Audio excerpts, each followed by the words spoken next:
નમસ્કાર. આજ રોજ વાસના ભાયલી ખાતે બહોળા ચેપ્ટર કોર્સ એકાઉન્ટનું સીએમએ ભવનનું ખાતમુહૂર્ત કરવામાં આવ્યું છે અને આ ખાતમુહૂર્ત અમારી જોડે બહોળા ચેપ્ટર કમિટીના વંદિતભાઈ ત્રિવેદી, મોહિત નાગદેવ, અનુજ પાઠક, અમૃતા વ્યાસ, ચેરમેન પ્રિયાંક વ્યાસ બધા ઉપસ્થિત રહ્યા હતા. દિલ્હીથી અમારા પ્રેસિડેન્ટ દલવાડી સર આવ્યા હતા, જે અમદાવાદ રહે છે, તથા ઇન્ફ્રાસ્ટ્રક્ચર કમિટીના ચેરમેન M.K. આનંદ સર અને નીરજ જોશી સર અહીંયા પધાર્યા હતા સ્પેશિયલ આ ખાતમુહૂર્ત માટે. બહોળા ચેપ્ટરની હિસ્ટ્રી કહું તો બહોળા ચેપ્ટર ગુજરાતનું સૌથી જૂનામાં જૂનું ચેપ્ટર છે, જેને 55 વર્ષ પત્યા છે અને બહોળા ચેપ્ટરમાં 500થી વધારે મેમ્બર અને 2000થી વધારે સ્ટુડન્ટ છે.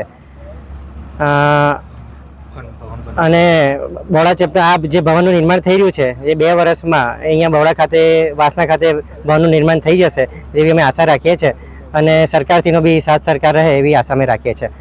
મારું નામ CMA મિહિર વ્યાસ છે. હું WRC સેક્રેટરી છું વેસ્ટર્ન ઇન્ડિયા રિજનલ કાઉન્સિલનો. Thank you so much.